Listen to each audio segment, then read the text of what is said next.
And we lost Aaron before the show even began. It is Or a man down.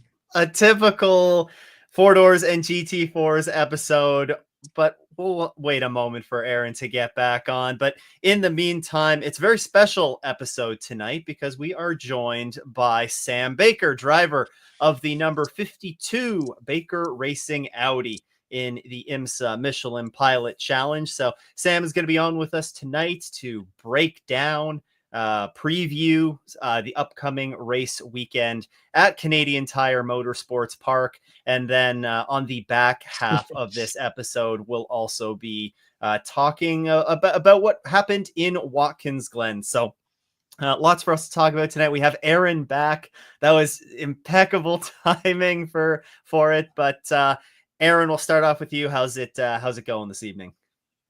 Very good. Better than my internet, I guess. But yeah, no, good. Ready. It's race week. Ready to get after it. We haven't done one on race week in a while, so this is good.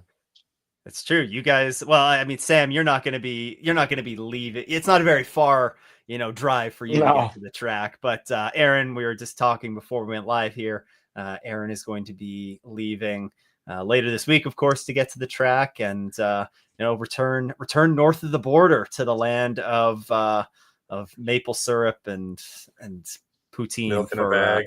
For this weekend's race. Do you know if you're staying at a casino again this weekend? No, we're not staying at a casino that's mostly Asian ladies. No, we're not. We're not staying there. Were the Blue Heron last year, the one in up north of CTMP? No, it was like going back towards Toronto, kind of on the near the water. I do not remember. Downs. I do not remember the name of it, but there was a lot of baccarat tables, and I was like, well, okay. if the shoe fits. Sam, well, I guess how are you doing? It's CTMP week for you, so it's a pretty busy week. I mean, any race week is going to be pretty busy, but I know there's a fan event going on tomorrow night. Busy week for you in the lead up to the home race. Yeah, man. I mean, first off, thank you guys for having me on. Anyone who watches the show, they've seen me probably commenting here and there, so pleasure to come on board. But no, it's this is the race we have circled since last year when we were here. It's the one we all want to win. I think that goes for every Canadian, even guys like Mark Wilkins racing for Brian Herta. So yeah, busy. Gonna be at Garnet B Rickard Arena, downtown Bowmanville tomorrow, 5 to 7:30 for Race Fest. Lots of teams coming out. So that sort of kicks things off. But I mean, we've been preparing for this one for, like I said, months. So ready to go. Yeah, busy week. Lots of lead up to it. So one of the things with you being, you guys are one of the newer teams on the Michelin Pilot Challenge grid. Wanted to give you an opportunity to introduce yourself, sort of your background as a driver, and then I also understand there's a lot of you want to talk a little bit about the team as well and give them a bit of a shout out. Yeah, so I started driving 2019-ish. I didn't really have the typical route into it. I grew up playing hockey like most Canadian kids. That was kind of all I wanted to do. When I was 13, I was Classic. like, I'm going to the NHL. By the time I was 15, I was just sitting on the bench all game. So that didn't go anywhere and ended high school. And I had always been surrounded by the track, obviously living just minutes away from Mosport. But my dad was a big vintage racer, did a lot of Formula Ford. He actually won the championship back in 2010, I believe it was. So we were always around the track, but I never really had the urge to jump in it. And then, end of high school, kind of looking for something to do after, sports were done to a degree. Got into racing, did Formula Ford, and I did about 5 years of Formula 1600. I'm a firm believer that is the best development platform for young drivers to get into. I mean, obviously, when you can only do it at a certain age, but like I said, I didn't do any karting, so I just kind of jumped right into it. And it's just so raw and mechanical, right? No aerodynamics. You run the same tires in the dry as you do in the wet. And Stu, you've probably seen the Ontario Formula Ford Championship. Well, you might actually remember. I don't know if we had this discussion, but when I was talking to your dad, I used to help out with. Well, my dad did most of the helping. I was just there tagging along. But in like '06, '07, we helped out with Nigel Mortimer's team, Oh, and right. I in the remember talking about Ontario, that. yeah, Yeah. in the Yeah. F1600 championship. So yeah, and I remember your dad racing in that. So Yeah. kind of funny how that all comes full circle. We were probably at the track at the same time, Bro. you know, Yeah. Oh, for look, Aaron's gone again. as I guess, we I guess he doesn't like 1600 racing. yeah, but before you know it, he's gonna pop back into the stream from his truck. So Yeah. that's usually what happens. But yeah, the F1600 provide like it's fun racing. I can only imagine what it's like to drive. The only experience that I've had Yeah. with one of the cars is on the sim. But from a spectator's perspective, it's a lot of fun to watch those cars, rip Oh, around the yeah. track, wet or dry. There, you guys like you're really hanging those things out. Yeah. I mean, it's funny you say that because certainly that car on the Edge is probably the most fun I've ever had behind the wheel. I haven't driven much, to be fair, in my career yet, but they're a blast. Now, the thing is with them though, and this is what I think makes them such a great learning tool, is if you overdrive that car, you're going nowhere. Like the front pack is just right on that finite edge, maybe dropping a couple percent here and there, and that's how you go quick. But as soon as you break the limit, it's fun to slide around. They're so easy to get loose, but you won't go anywhere. So it really teaches you momentum based racing, but also, that mindset of, all right, I don't need to win this thing on this lap or, set a flyer here. Like I just need to do the job, run my race, get to the finish, see what happens. And yeah, I mean, obviously it's a place you don't want to be for too long. Like I was there for 6 years, but that was kind of all we were doing. We weren't really planning to actually be in IMSA at all to a degree. And it was just something fun we were doing as a family and a small team. Um, Thankfully I did okay in it. I picked it up pretty quick. Um, but yeah, it's probably will always be the most fun I've ever had in a race car, to be honest. So how do you go from competing in F1600 to today in 2025, you between you and your dad, you guys have there's two Baker Racing cars now Yeah, running in Michelin Pilot Challenge. So how does that story sort of progress from yeah. F1600 to today? So in 2021, FEL Motorsports, who Aaron, I don't know if you'll be familiar with FEL Motorsports, but Stu, you definitely obviously know them. Chris By, he started the Sports Car Championship Canada, which completely elevated uh, the community and the basically set the bar for what professional racing can be in Canada at the time. Um, yeah, GT4 cars, TCRs were obviously the main pocket, and there was a huge grid. We saw that from afar the first year, and then yeah, my dad kind of said, you know what, that looks fun. I want to go do it. He jumped in it. I so happened around the same time to actually start working for FEL, and which I still do.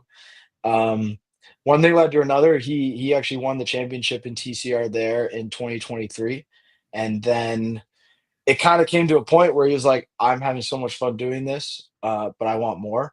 And then he's looking at me, and I'm, in my sixth year of 1600, hopping out of the car, grabbing a camera, going to work for FEL, getting back in the car for another race. Like, it's like let's change it up here. Let's do something. Let's do something together. And so yeah, last year we did the 4 races of the pilot, and then here we are, the season full season.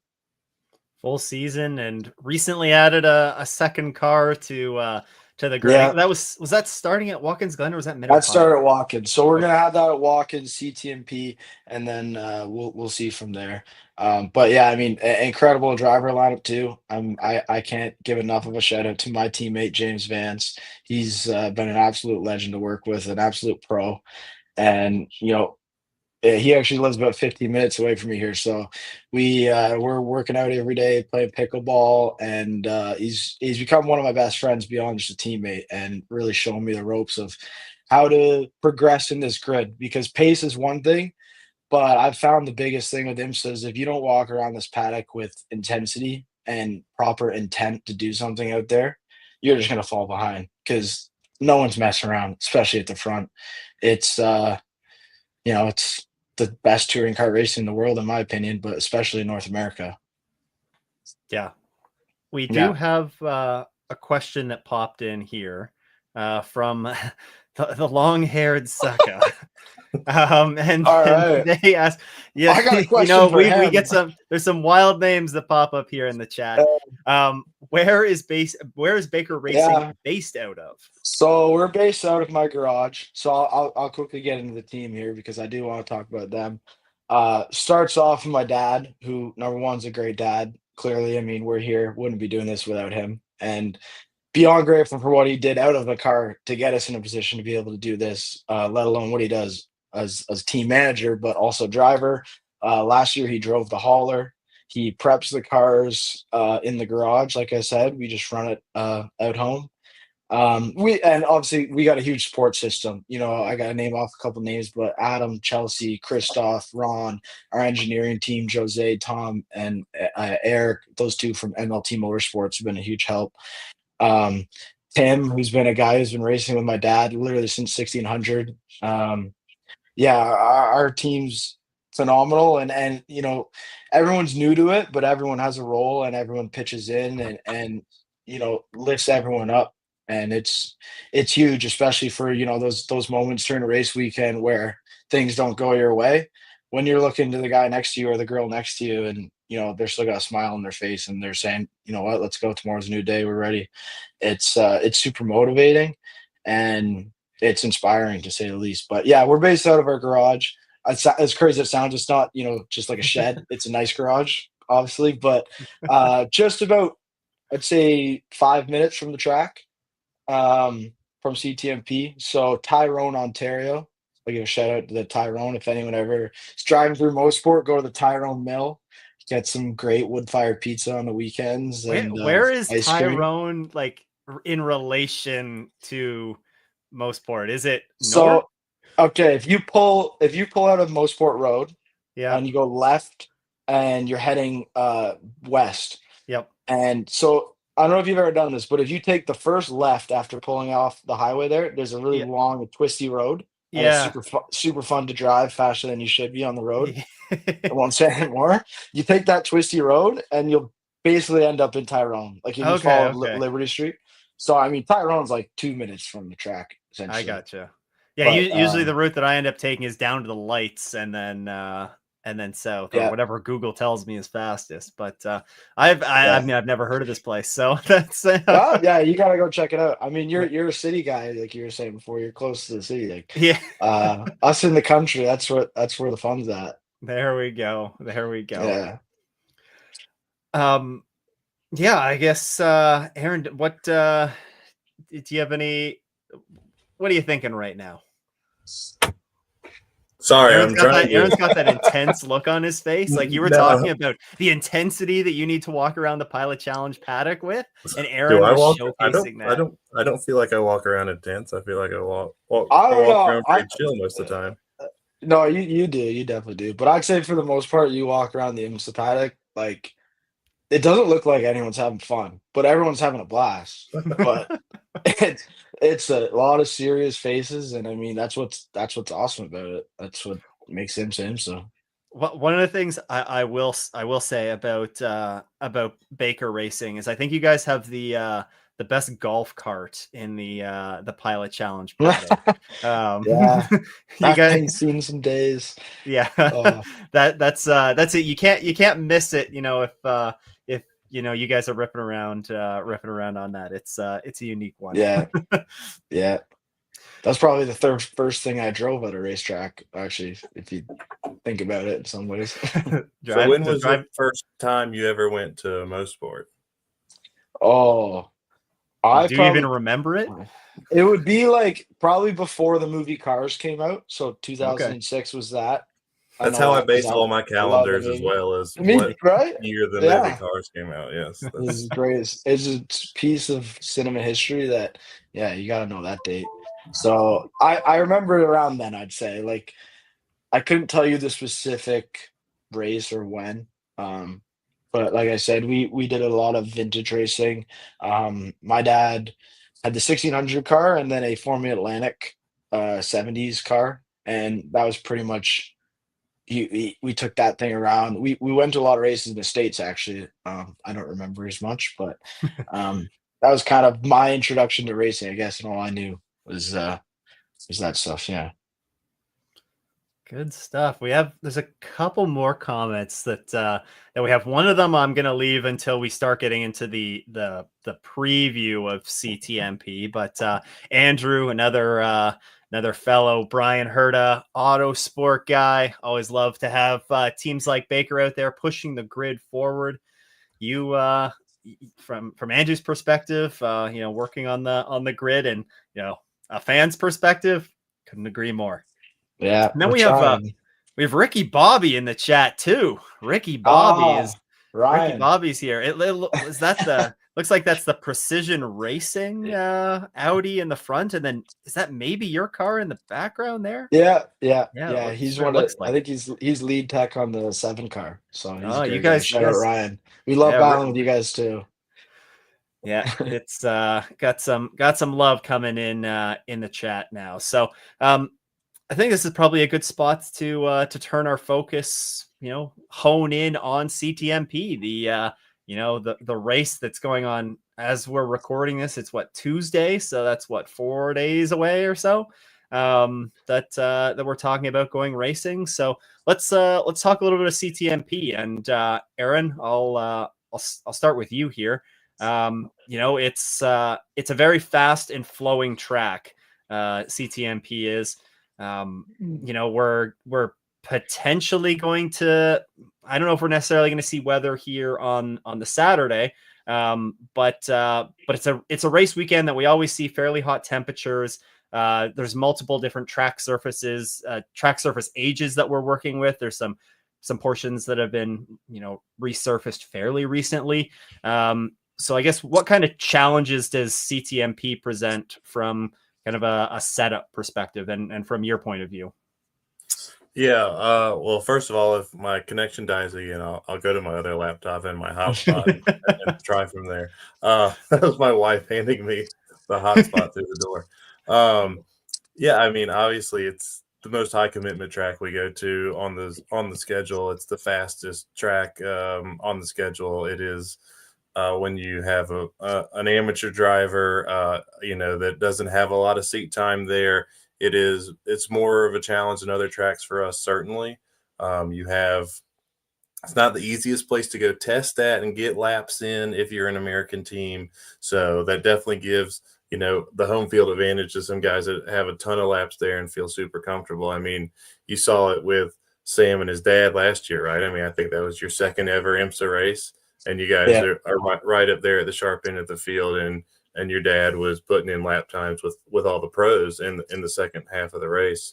So to me, it's just major commitment. It's definitely a track where you're going to be doing a lot of coaching, a lot of looking at data, because you're trying to find just little pieces of speed everywhere to keep that lap time up. And then tire deg's always kind of been an issue here in a touring car since I've been coming. So definitely tire management was something we were thinking a lot of last year during the race. Our sister car had, I think they had 2 punctures, actually. One of them did. So, it's definitely a tire management track as well. Yeah. It's, I think I remember, the 2 punctures, and there always seems to be, I feel like the last couple of years we've had some very early race full course yellows as well, kind of like right off the green flag. I think it was turn 2, lap 1 last year. Yeah, it was just going down turn 2. So windward car. Yeah, exactly. Yeah. So that's, I guess, another point to kind of ask you about here is I know you're always looking at trends in some of these races, and full course yellows at CTMP. I know I was just looking at it for the WeatherTech Championship, and we've seen an average of just under 4 full course yellows in a 2 hour and 40-minute race, not that much longer than what you guys are going to be racing in this weekend. So a track that is kind of prone to some full course yellows. How does that impact things any differently than any other race that you go to from that perspective? See, like you think every time you think CTMP that you're going to have yellows, but surprisingly, it doesn't generate a lot of yellows. Like if you go back and look at our average over the last few years, I believe it's under 2. Okay. And the one we had last year was from somebody running out of fuel in the tooth car. So Oh we yeah, only had, yeah. It was on the uphill of the back straight, yeah. right? So we Yeah. only had one actual wreck, and that was on lap 1. I believe 3 years ago we ran caution free here, if memory serves me correct, or we just had one yellow. So yeah, it's a track that, although is very high commitment, has a lot of runoff area in those high commitment areas. Because I know we saw cars spin in turn 2 last year, but they saved it. So yeah, to me, it's a track where you got to just keep the pace up, really, because you can lose the lap so easy here in this car, especially when you're in a pro-am lineup. It's a short lap, even though it's technically mileage wise a pretty decent lap. It's such a short lap time wise that the strategy card is kind of a little challenging to play here, honestly. Gotcha. Yeah, it's I guess the strategy is going to be dictated a lot by when full course yellows fall. As things usually play out in these 2-hour races, we frequently see that full course yellow around the halfway mark, and it sets up for either an interesting fuel save in the second half, or bunch the field up for an all out sprint to the finish. And it's interesting that you said there's fewer full course yellows in this race than we see in the WeatherTech Championship, and maybe some of that is attributed to a slightly smaller grid size. Although you guys are 34 entries this weekend, which isn't too shabby. So we'll talk about the entries in a moment, though. Sam, one of the questions that came in earlier, where was it here? It was from Mohammed here, and he asks what the most difficult corner is at CTMP from. I assume that would be from your driving perspective. I got a two-parter for this. So in qualifying, corner 5, because that corner you're to push and get it right is very difficult. Now in a race, you're so focused on getting the exit right because it's so important that I find it's not too difficult. It's obviously tricky and very technical, but because you're so focused on that exit, you tend to just always perfect that entry in mid corner. But in qualifying, when you need to put the car on its limit and get through there and get the lap time, very difficult. Probably through a race though, corner 1, just very tricky because especially in our cars, it can be just a little lift and making sure you get the turn in right and the front to bite and getting back the power to get the run out. It just it evolves a lot over the stint. So yeah, I'd say in a race, corner 1, in qualifying, corner 5. Okay, that makes sense. And I guess to kind of piggyback off of that, and continue talking about some of the corners around this place. It can be, CTMP isn't a super wide track, right? It's an old school track, which with some old school tracks with modern cars, we can see that there's some challenges with overtaking. In terms of overtaking opportunities around the track during a race, where as a driver are you trying to set somebody up, and where's your ideal place that you're trying to make that overtake? Well, I don't want to give away too many secrets. I mean, like Aaron said, this is a home track advantage for us. I'll say definitely, to piggyback. Give us your second best one then. Well, to piggyback what I said earlier, where's your favorite place to pass Ted Giovannis? Anywhere where I can get by him safely and quickly. Okay. The pit lane. Actually, no, not if I'm in there. Anyways, yeah, getting the run out of 5, you can get a pretty strong draft down that straightaway, especially because uphill. And into 8, outside or inside, it's doable. So those are that's probably your primary opportunity. You can surprise guys in other areas, but it's got to be 100% on and no minimal risk because, like Aaron said, it's such a momentum and difficult track to keep the lap going. Where if you make a silly move into say turn 3, and you're chasing down first and second, well, if you make that move for P3, you're going to drop 4 seconds by the time you get to 5. So it. Yeah, you got to be strategic with it, but I'd say the easy answer is up the straightaway into 8. Makes sense. And good. If you've never been to CTMP, like the dramatic elevation change to go into turn 5 on TV just doesn't at all do it justice. No. I mean, I grew up watching ALMS and that camera they have right there every time, and you're like, oh yeah, they're going up a hill a little bit. No, you're going up 4 stories or something. I mean, it's something like that. It is a crazy fast elevation change that I just wasn't prepared for till the first time I went to the track, and I was like, wow, this is way more elevation than I ever thought. Yeah, it's not a fun hill to walk up. Well, I was gonna say you got to walk it to really take it in. Like anyone who's going to the track listening, if you can walk it, it is a pretty cool experience. Helps for braking, obviously. You brake so late because of that uphill, which makes it really fun but tricky. And it also makes that corner quite incident prone as well at times. And that doesn't take much. They've added the paved runoff there now, but wasn't that long ago where it was just grass on the on the exit there, and it was a little bit hairy. At least actually, if you could still play the grass or race the grass, runoff area version in iRacing because they haven't updated the scan yet. So drives me crazy. they'll get to it one of these years, right? One of these years. Yeah.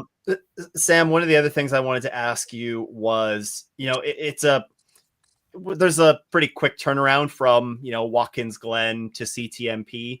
There's probably some characteristics of the tracks, fast, pretty flowing circuits. From a driving perspective, what's kind of the biggest challenge that you face in, transitioning from, Watkins Glen just a couple of weeks ago to CTMP now? Honestly, not much of a challenge. I mean, I don't take that wrong way and say it lightheartedly. Like they are, like you said, just very similar tracks. I mean, I'd never been to Watkins. I'd been there as a kid and ran around the paddock, but never on track. We missed FP1. And so an engine replacement. So I didn't get in the seat. So FP2 we went out and was pretty close to the pace. And honestly, I think a big part of that is from my experience at CTMP. I mean, we talk about a lot about this through the inter-Canadian circle, but I think part of the reason why for such a small market, Canadians do seem to do well in international. There's lots of Canadians that right now have great careers going. Zach Robichon, DeAngelis, Wickens, Mark Wilkins, all those guys. And I think, a big part of that comes from CTMP, and that if you can get comfortable at a track like that, you can go anywhere and be relatively quick, right? So going to Watkins, like I said, the transition was it's all very different. But certainly that those high speed corners, that flowing rhythm, very similar in that sense. So yeah. All right. A couple more questions or comments, I guess, as we were running along here. Yeah, Wilkins nursed it home on treads last year. I can remember that car having some issues. We have Jason Dakins of Dakins Design, the man behind your lovely blue and silver car. Big shout out to Jason. As well. He is the man when it comes to design liveries. I mean, let's run through them quick. Just the IMSA ones, FAF Motorsports, the big one, obviously. AWA, ourselves. He does D Benedetto Racing, who races in VP. I feel like I could got Zach Vanier as well in Zach Vanier in Cup. Yeah, the man when it comes to liveries. So the Canadian liveries locked down. Oh yeah, we're a little army out here, man. We're coming for you guys. Monopoly on the Canadian cars, yeah, he does. The Canadians, we gotta look out for each other, right? Yeah, he's got to get MMG like Sharpie theirs in. Yeah, what are they doing? Yeah, that's true. Looks good though. I respect it. I wouldn't want to be the guy who had to put that on because timing wise, that would have been a lot of. Or I wouldn't want to be the guy Bender who fixed it when they hit something. Yeah, yeah, that wouldn't be too fun. Yeah. Okay, so moving on from the track CTMP, and now looking at the grid that we have ahead of us this weekend. So we have 20 cars in the GS class this weekend and 14 in TCR. So Aaron, I know you love to scour the entry list and keep us updated on who's in, who's out. It's kind of like a drama, a TV drama series every time we do one of these. So who's in, who's out for this week? I don't know if there's too many that are being added on, if anyone that's being added onto the grid this weekend, but we are missing some. I didn't go deep into GT4, but I can tell you that Hart is missing. Speed Syndicate in the 31 Audi, who had a great run at Watkins until they had an issue. And then Goo is also missing, which they finished on track P2 before they were disqualified. So after Watkins, so that's who we're missing in TCR. A couple changes, just the Herta guys are back, obviously from the Nürburgring, and then Christina is out and Bruno is back in the Rockwell car. I think that's about the only driver lineup changes. That's all I saw. Yeah. Yeah. So, 14, I think we only had 11 last year, and I think only 10 started because Goo wrecked in qualifying and didn't start the race. So, True. Yeah, I mean, I'm a little surprised that we're seeing – this is maybe the first time I remember the CTMP getting a lower number than Laguna. So maybe some teams really hate going through customs at the border. Probably the Baker guys could teach them how to do it pretty quickly since they do it 9 times. But yes. So still a pretty solid field.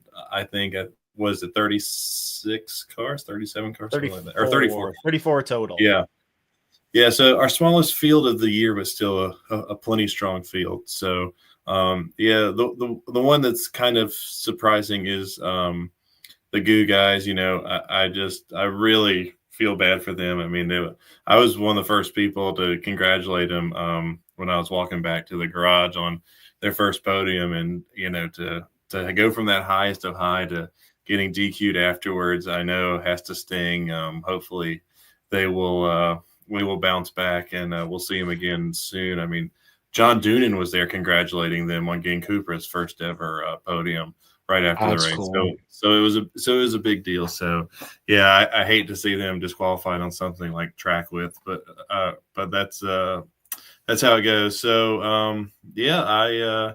I expect a pretty strong battle. I think the big thing on most people's minds, and Sam could comment on this as little or as much as he wants to, is the reliability of the Audi. I think the Audi has shown such great pace, and it's just like not just one team, it's literally like they're breaking every one of their team's hearts. And I think the Audi looked really quick at Watkins, and I feel like Sam and a couple other cars there have a really good shot, but I've dealt with it a little bit on the early end of Audi support going away. But Sam, what is it like nowadays where you have no factory support, right? You guys are out here basically carrying the flag for Audi in North America yourselves. Yeah. The issues hurt, certainly. I know it's part of racing.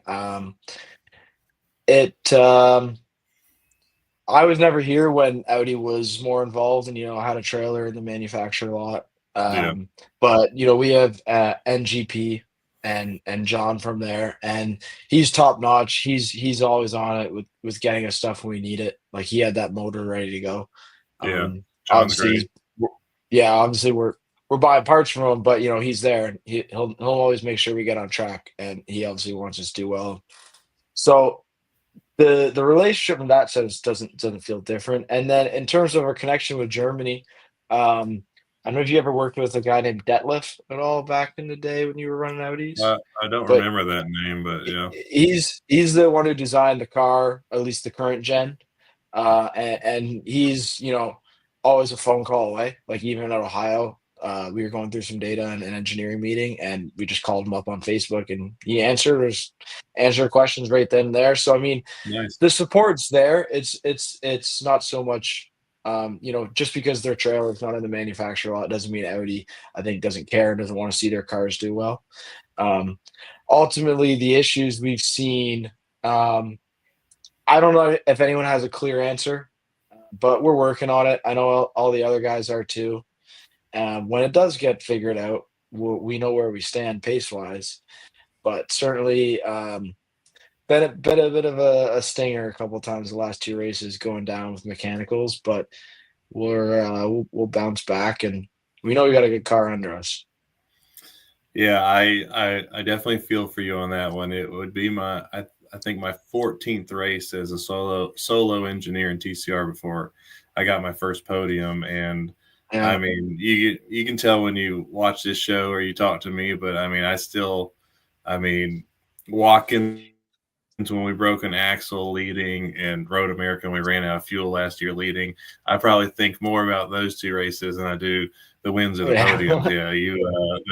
Yeah, those ones, they sting for a long, long time. Yeah, but it'll make the celebration that much greater. And when you finally, I think Stu saw me at Daytona when we got second. You would have thought we won the entire. Like, you couldn't have told us anything. Like, we were over the moon at that point. Yeah, that first one is just sweet, and I know it's coming for you guys. Yeah, I appreciate it. Yeah, I know. Like I said at the beginning, our team we're a small group of misfits. Let's say there's not a lot of us, and especially adding a second car adds some complications beyond just the fuel pump stuff we've seen in the races. But I'm confident we'll figure it out with the group of people we got, and the car underneath us. I mean, the fuel pump issues, I think a lot of it is just learning the car from an endurance racing standpoint. You look back at JDC last year and what they did with the car in the championship. Aside from actually CTMP, where they believe they had an axle failure, if I'm not mistaken. Yeah, they had contact, which I believe led to that axle failure. Oh, okay. I didn't even know about the contact. So, they figured it out. We just got to figure out what they did. So we'll get there. just give them a call, right? Somebody's running their own car. Somebody's got their own car, isn't it? Isn't it Speed Syndicate? Yeah, Speed Syndicate.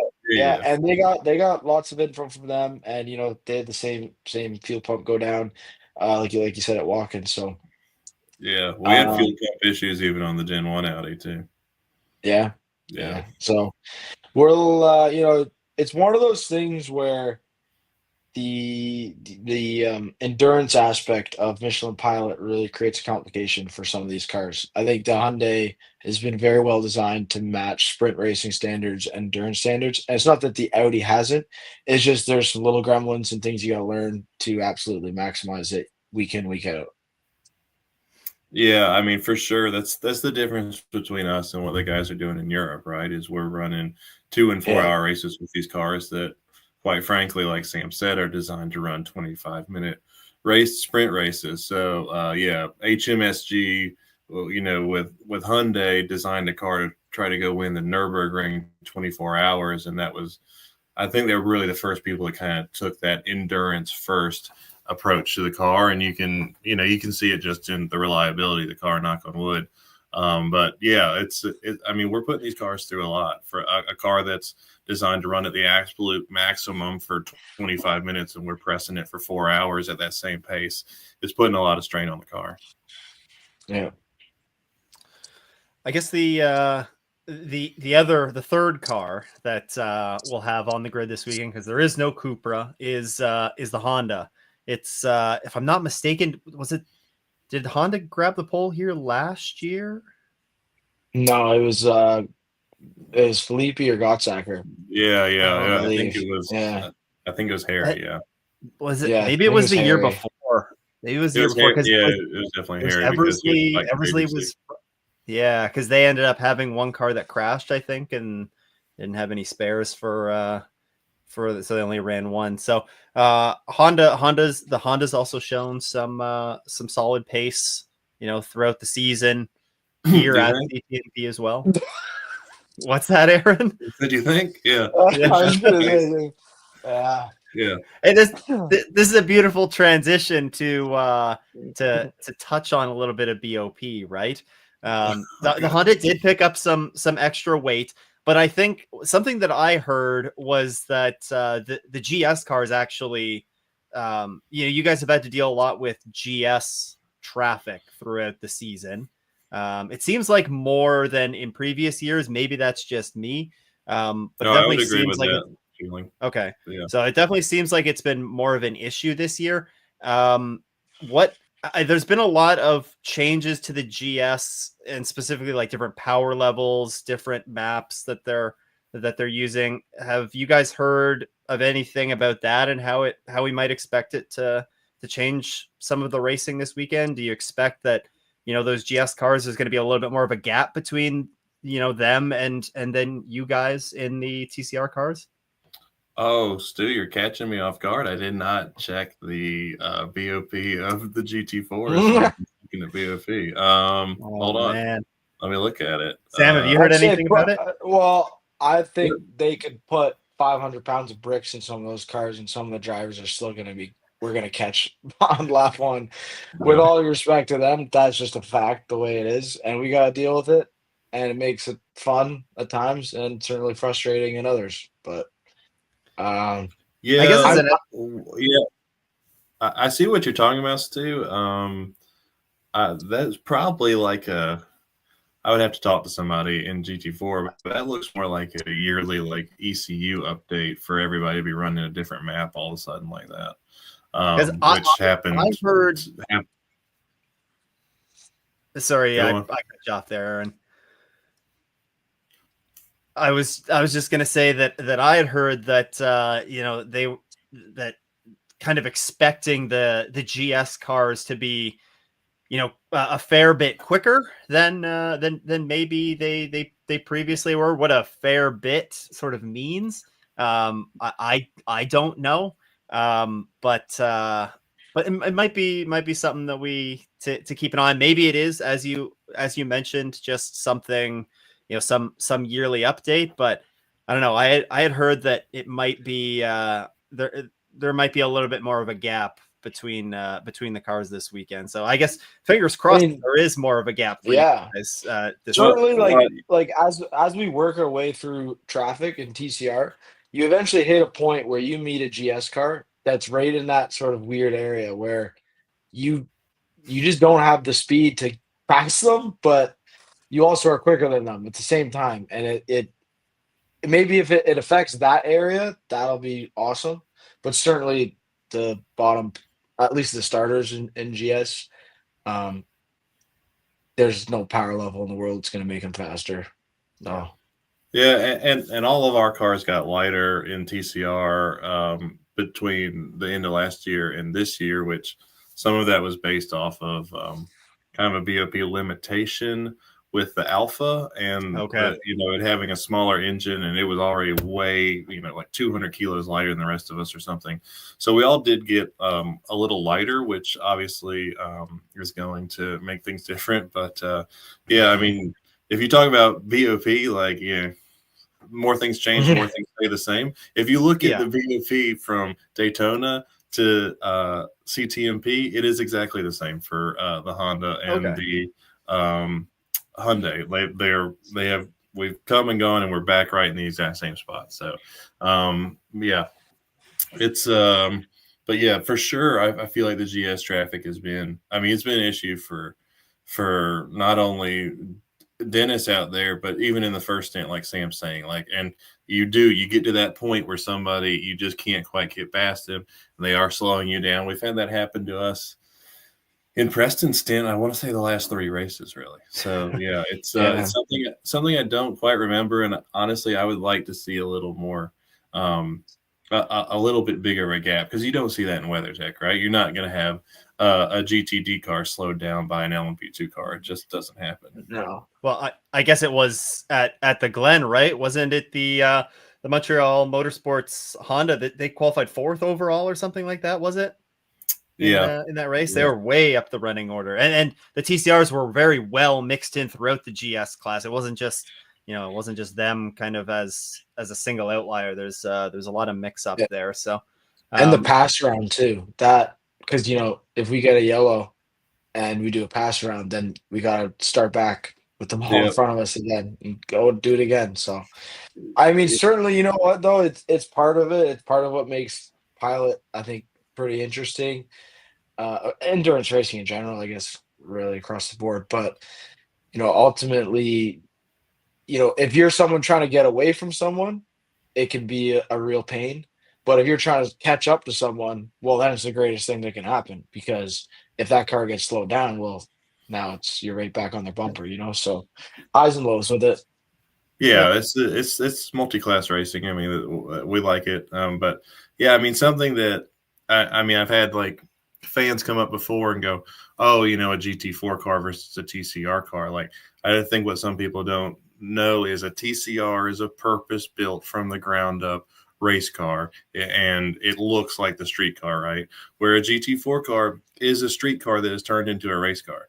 You know how you start the Porsche? You put the key in it and you turn it. That's how you start the Porsche GT4 car. So there's no key to start a TCR car. So although they are supposed to be the faster, sexier car, that is a street car that's turned into a race car, whereas these TCR cars are built to be race cars. Yeah. There is no splitter on the front of that Porsche. There's a full carbon fiber splitter on every TCR car on the front. So yeah, they have big differences in ways that people, to the common eye, you go, "Oh, that's a front wheel drive car," Yeah, that's a good piece of insight there too, because it's I think you can easily, especially with the comparison between GT4 and like GT3 cars, and you see what GT3 cars are capable of, and maybe just make that, even though the GT3 car is still heavily based on road car, and I think the GT3 car has to have certain road car parts in it, if I'm not mistaken, right? What? I don't even know. Maybe is it? Maybe I'm confusing the Super Trofeos with maybe it's the Super Trofeos that I'm mixing in there. Yeah. But that's exactly a good point in it of itself right there, is that like it's hard to keep up with all of these different cars that we see in the paddock, and what the intricacies like that are with them. When we had a wreck in the GT4 Porsche at COTA, we went to Porsche of Austin and got 80% of the parts, right? So, I mean, bought a new car off the showroom floor. You know what we had to do? Because we had radiator damage, we had to recharge the air conditioning system. There's no air conditioning system in a TCR car, but in a GT4 car, you got you set it to max AC and it blows just like you're driving down the road. You race with max AC on in those cars. So yeah, there's big differences between a GT4 and a TCR. Basically, TCR is just a lot cooler and tougher, is what we're saying. There we go. But GT4 is cool. GT4 is all right. You heard it here first, folks. Yeah. TCR's tougher and cooler than GT4s. Would you rather have an Elantra or a McLaren? I mean, yeah. Who would have thought that an Elantra and a McLaren would be like running similar times out on track, right? Nose to tail. Gentlemen, as for CTMP, I think that covers a lot of it. Are there any? Do you guys have any remaining thoughts on CTMP this weekend before we touch on what happened a couple weeks ago at the Glen? Paint the podium blue. Paint the podium blue, and I'm not talking about the Herta blue. Paint the podium blue. That'll. There you go. Nothing to counter that, Aaron. No. I mean, my car is black, so you don't have to be going about after the blue stuff here. No, yeah. I mean, for us, it's just this is one that you kind of circle as a question mark race, right? You don't know how it's going to play out. You've seen different winners here in the past, so we had a good finish here last year. Try to use what we learned last year and keep it going into this year. And then this is our first time being the hunter, not the hunted, in the points championship this year. So we're eager to try to get our points lead back. But yeah, I mean, a bunch of stiff competition out here. You saw how well so many cars did at Watkins, which I think is great. Nobody wants to see the same car win every weekend. I totally get that. And I love seeing some new teams run up front and things like that. So, but obviously, if you're looking at what's out there right now, you got to be looking at MMG too, right? I mean, those boys were flying. They were fast at Mid Ohio. They've been fast everywhere. Really, they've just had some issues. So yeah, I feel like all three manufacturers got to be feeling like they have some strong points right now. And I feel like this one's really up for grabs. It could be anybody's race. That it could be, as it kind of was at I don't know how to transition that from CTMP to Watkins Glen, but let's just do this hard transition from CTMP to Watkins Glen. I'll touch on, but first just running through the podiums in GS and TCR, then we can talk a little bit about the weekends that you guys had there. In the GS class, it was the 28 RS1 Porsche of Luca Mars and Jan Halen that picked up the win there. They beat out the 13 McCumbee McAleer Ford Mustang and the number 39 Carbon with Peregrine Racing BMW. So a little bit of variety in the manufacturers there, although Porsche is continuing a strong couple of seasons, it seems like.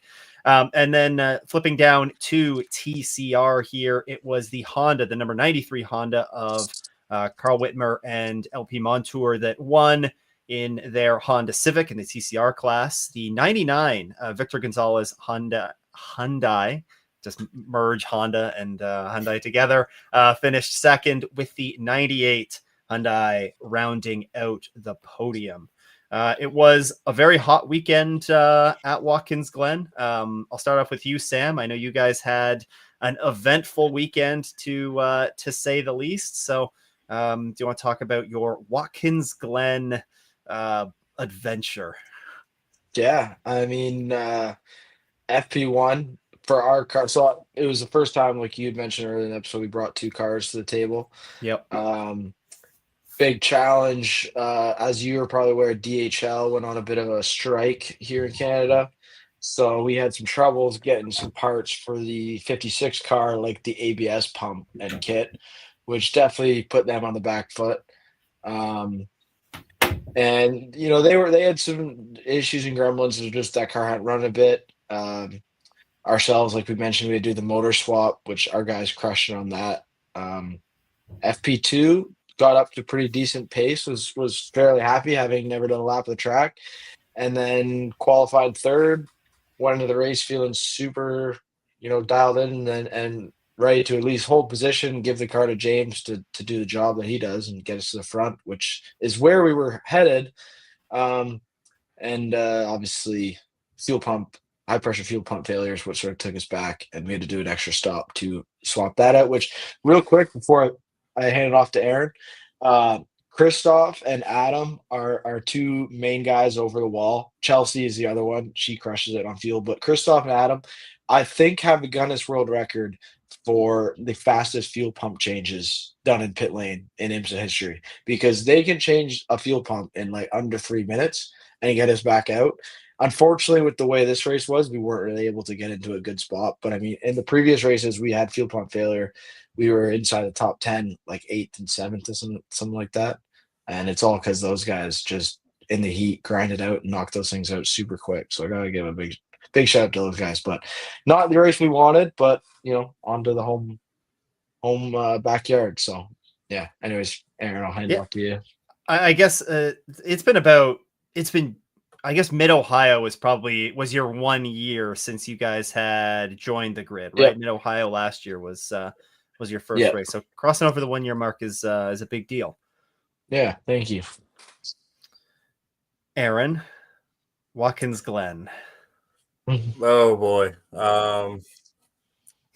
Yeah, Watkins Glen for us was you know just kind of one of those average weekends, I would say. We didn't quite have the pace to run up front. I'd say overall, and the way the race played out, just really not a whole ton of strategy to be played there either, right? I mean, it goes yellow right there in the middle, so everybody's kind of making the driver change right then.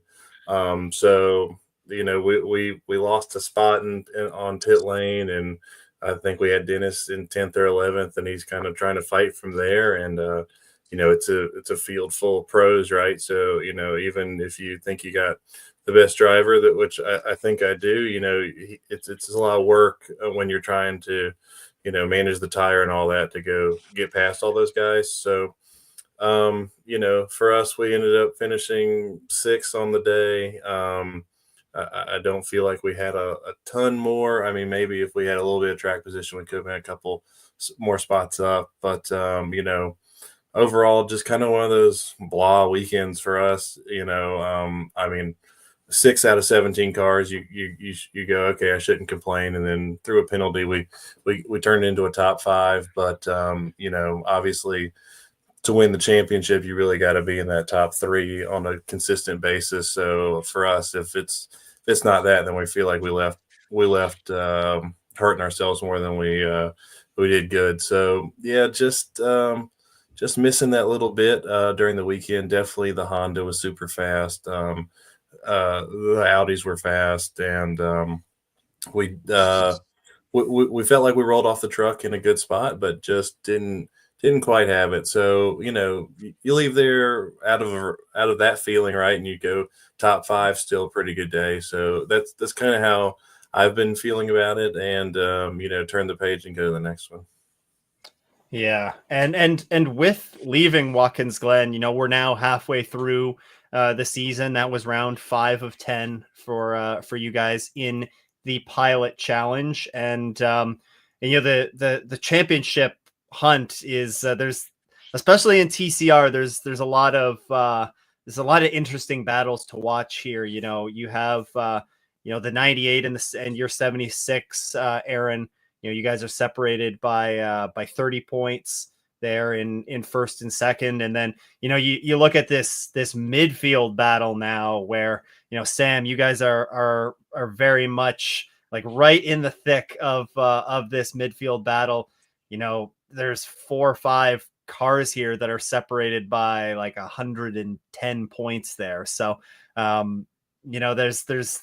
there's still a lot to play for in the championship. We have 5 races left, 5 unique circuits, unique weekends for you guys. So how important, I guess, Sam, for you guys, coming off not a great weekend, how important is it for you, knowing that you're coming to your home race this weekend to try and build up some momentum as we head into the second half of the season? Yeah, it's huge. I mean, winning this one would send us over the moon and definitely hopefully put us in a role heading into the back half. Um, so yeah, I mean it would be huge, but ultimately, you know, in our first year as a team, we're still just learning every race. No day's a bad day. A bad day at the racetrack is a hell of a lot better than a good day at some places, right? So Yeah. yeah, we're obviously pushing for the front end of that group, and I'd love to be up and where Aaron's guys are, but that day will come, I think. But certainly race by race, we'll go. But yeah, winning this one and doing well here would be big for a lot of reasons beyond just momentum into the rest of the season, right? Exactly. Aaron, for you guys, the second half of the season, you're right in the thick of it there, battling at the front with your fellow sister car. So CTMP, you mentioned that it might be a bit of a challenging weekend, given that you don't get the same opportunity to come up and make laps at CTMP like you do a lot of the other tracks. So, what's the thought process coming into coming out of Watkins Glen, and basically what you're trying to accomplish here in CTMP? Well, I mean, yeah, it's a track that obviously we don't get a lot of laps at, but obviously Brian Hurt has had a great track record there. I mean, I think they've had 2 cars on the podium the last 3 seasons there, so including us last year. So obviously it's a track that we think the Hyundai can do well at, and hope it can do well at this weekend. But for us, I mean, we just got to remember that we did have a good finish last year here, and we can do it. Obviously, our strategy is always a little dependent on yellows, but that's how it goes. I mean, that didn't stop Michael Lewis and Taylor from winning 2 championships in a row with the same type of problems or issues that we have to overcome. So yeah, we want to have a good weekend here. We feel that we can and we will, and honestly, we haven't had back-to-back races without a podium since like the VIR in Indy last year. So we're trying to keep that streak alive and try to get back on that podium somehow. And then go to Road America, where we feel like we're owed one as well. And then you go to VIR, which is Preston's home track, and then so on. So yeah, I mean, we're excited for the back half of the year. I mean, we're right here in the thick of it, right? We got 3 of them in a row to wrap up the summer, and like I said 2 races ago, the championship's going to be decided in the summer. So that's what we're going to try to do. And certainly I wish our sister car would chill out a little bit, guys. Come on, just let us have it. Come on. Harry, you already got one of these things. But no, I mean, it's great. The inter-team competition is fun, and I'm certainly not sleeping on anybody behind us. Like I said, MMG is closing the points gap. They're only 200 points behind us now. 33 car. I mean, I would never count out Bryson and Mark, and then you got the 7 car there with Ryan and Neto, who have been quick everywhere. They again just those reliability things. So yeah, we're feeling good, and I'm just ready to get after it, man. I'm ready to be in Canada, get some milk in a bag and let her rip. Yeah, milk in a bag. I remember you talking to me about that last year, and just how odd that was. I guess if you're traveling into Ontario from other places, then be prepared to see milk in a bag in the grocery store. Aaron, have you ever had a beaver tail? Yeah, that's a good one. Oh, I think I had one in college, and I had to get an ointment for it afterwards. I feel like we're talking about everything. Oh, baby. no, I've never actually had consumed a beaver tail. No. Yeah, like it's a Canadian, it's a delicacy, if I'm being honest. Okay. There used to be a beaver tail stand at the track for a year, that's what I was thinking. Stu, you gotta hook him up with one. You won't make fun of our bag milk once you try that. Yeah, I'll see. I'll see if I can. I'll see if there's a stand there this weekend. Then I'll look into that. Isn't a beaver's tail like hard? Like, isn't it like You'll have to find out, Aaron. One. Yeah, okay. not when you find out. Put some sugar on it, and I don't have them anymore. I'm trying to be a pro race car driver, so not eating beaver tails. But in my day, I had a beaver tail or 2 here and there.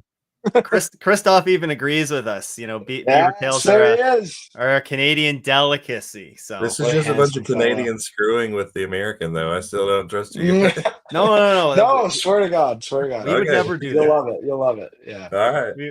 We would never do that. I guess this is the Courtyard Marriott has any beaver tail.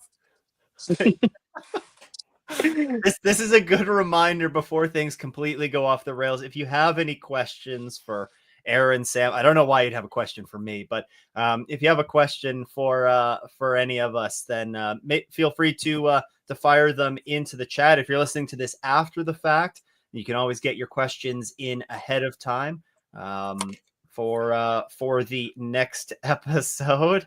But I guess to try and focus back in on a little bit of racing, taking a look at the we were talking about the TCR championship. The GS championship has grown quite a lead here for RS1. RS1 still has a perfect podium season intact.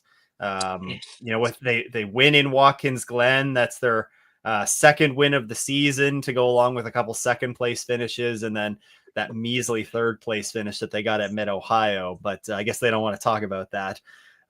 It's a 340 point lead. That's pretty sizable. But to bring it back actually to food, because Sam, I wanted to ask you of as a local to the track, if somebody's listening to this and they're coming into town, what would you recommend that they eat while either not necessarily even at the track, but what would be a Canadian food or spot, even just all a right. So I'll lay out your day. You're gonna get to the track. You're gonna go to turn 2 or the fan zone. Go to the concession stand. You're gonna ask for a McMosport. Now they don't actually have it anymore, but it's basically just a breakfast sandwich, but very good. That'll start your day off. If you want to leave the track at lunch, drive 5 minutes away to the Tyrone Mill and get some wood-fired pizza. They'll be doing it Saturday and Sunday. Now, once you're finished up the track, you're going to go get dinner, and you're going to go to Food Truck Alley, which is about 10 minutes from the track. And that's got like a Greek food truck, a barbecue truck, your typical burger, fries, sandwich king, like the permanent little food truck alley that's open in the summer. And then to finish it off, Enniskillen General Store. I'd imagine you've been there, Stu. It's like I may have not, but if you're an ice cream guy, Enniskillen General Store, Cortha Dairy ice cream, that'll just hit the spot. And then I think that covers all the bases. I mean, if you want to go sit down at a restaurant, Frosty John's is a good spot downtown Bowmanville. But that's my Bowmanville food review. I didn't even know there was a downtown Bowmanville. So that's where Race Fest is, at the Garnet B. Rickard Arena. That's where I grew up playing hockey. That's where my hockey career started and failed, and then also was my bus stop in high school, actually. So it'd be kind of funny to be down there. In the rafters there? No, not that one. I do. Jersey retired? School, no? No, God, no. But to be fair, downtown Bowmanville isn't exactly close to the track, though. No, that's true. It is like 20. It's a bit of a hike. Yeah. Okay. Yeah, it's not a stone's throw away or anything. That's a good bar too, actually. Though Stone's Throw, that's a good bar too. It's sort of God. It sounds like exactly a bar in Bowmanville. This is. Yeah, Stone's Throw. Yeah. Okay, that sounds exactly like a bar name that I would expect. So, so there you go. You got your whole Bowmanville food review. I'll toss one in the hat for Cortha Dairy as well. Cortha Dairy is that's a staple, and also give some love to the track poutine as well. Solid. That's true. If you're at the track, it's a solid one. It's a solid one. It's not the best one that you're gonna find in Canada or anything, but you're not gonna leave disappointed. So. And then I'll try and find Aaron a beaver tail if they have him at the track this weekend. Don't tell me where they are, because I can't go eating that stuff. But yeah, I'll make sure to walk past your guys' tent on my way to deliver it to Aaron. Just let me smell it a bit. That's all. Yeah. Oh, if you're at the track, you'll smell them. So if they have them at the track, anyways. Gentlemen, I think that pretty well wraps us up. Any Christoph wants one as well. I guess I'm doing a beaver tail run, I suppose. Any closing thoughts? I'll start with you, Aaron. Closing thoughts either on Watkins Glen or heading into CTMP. I mean, just kind of the first half of the season's, behind us, and we're pretty proud of what we did so far. But I mean, I was really proud of our first 6 races last year, and then it took 3 races for it to go to hell in a handbasket, right? So you got to string it all together. So that's our goal, is to is to do just as well as we did in the first half of the season as we do it in the back half of the season. To me, the magical number to get to in points is kind of 3,000. If you get to 3,000 and you lose, then so be it. So we're at 1,520 right now. So we're just a little bit ahead of where that we should be averaging. So we're gonna try to keep pushing for it and try to just keep putting trophies in the trophy case. And but just checking off our boxes. We've met a couple of our goals already, but like I said, we got a lot of them laid out. So the goal is to keep doing what we do and checking the boxes. And if we do all that, then we'll be in a position to have fun, perhaps at Road Atlanta. And what about you, Sam? Yeah, I'm ready to go drive the best track in the world. I mean, in front of some great fans. It's my favorite event of the year, whether I'm a fan or I'm working there or obviously driving. Um, it's funny, like people will say the Montreal Grand Prix is the biggest event on the Canadian motorsport calendar, but unless you want to go walk around with a bunch of hooplas who like Drive Survive, come to Motorsport and this weekend, and that's where the real community is at. That's where the people who care about this sport are. And so doing well in front of them would be a real honor and something I really hope to do. So we're going to do that this weekend. And real quick, earlier when I listed off some of our team members, I missed some two very important people, Steve and Penny, husband, wife. Penny's our team manager, and they've been with us since the day I hopped in a 1600 car and are incredibly important to what we do. So I got a big thank you to them. And then one last thank you, and then I'll shut up with the thank yous. So Canadian, so nice. Yeah, I guess, yeah. But did you thank your dad at all yet? Oh yeah, I think you cut out. I think your internet dropped for that. Oh, okay. That happened a lot. So. Yeah. No, I gotta thank my girlfriend who's over in the other room. And this year, obviously, with more races on the calendar is one thing, but certainly we've elevated our program from an off-track standpoint, and it's taken up a lot of time. And it's she's a huge my biggest support system, and without her support, I probably wouldn't be able to do this. And I know that she sacrifices a lot to allow me to do it and put the effort and commitment into it needed. So big thank you to her, of course. And yeah, big support systems with all the teams and drivers, and more than just what you see out on the track. That's for sure. Yeah, that's just the fun $1 million question before we go. Who's going to have the fastest lap time at the end of the weekend, you or your dad? You're gonna get me in trouble here. I'm gonna have to say me, because I want to win this thing, and if he's faster than me, that means he might be ahead of me. But I think he's gonna be right there too. It's gonna be close. But yeah, I guess we'll find out. Regardless, if a Baker blue car's up at the front, we're happy. 56 or 52, but yeah, I'll still say me. It'll bug him. Both of you guys will have some Canadian support behind you this weekend. Denny being from Montreal, right? As well. He is a Canadian citizen now. Yeah. There we go. Nice. We love to get behind our Canadian drivers. So if you're going to be at the track this weekend, then make sure to drop in and bug these two, either at the Brian Herta trailer or at the Baker Racing trailer. And I'll be lingering around as well for portions of the weekend when I'm not attending a wedding. So best of luck to both of you. I'm sorry, Aaron. I apologize.